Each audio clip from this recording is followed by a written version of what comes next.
অনেক বছর ধরে গাছ ঠিকমতো লাগানো হয় নাই। এখন আমাদের সম্মানিত প্রধানমন্ত্রী বলছে 5 কোটি গাছ লাগাই দাও এক বছরে।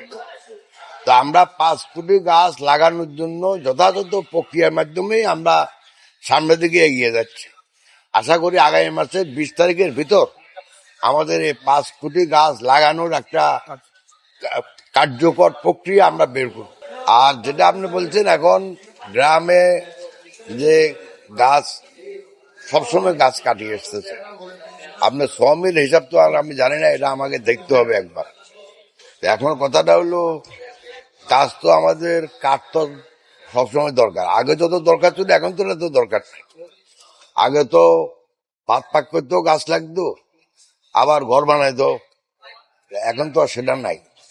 এখন হয়তো ফার্নিচার এগুলির জন্য।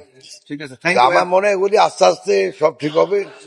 তবে গাছ লাগানোর মাধ্যমে যেন প্রকৃতির উন্নয়ন হয়, সে ব্যাপারে এই সরকার সচেষ্ট। এবং আশা করি আগামী 5 বছর অনবরত 5 কোটি গাছ রোপণ করা হবে।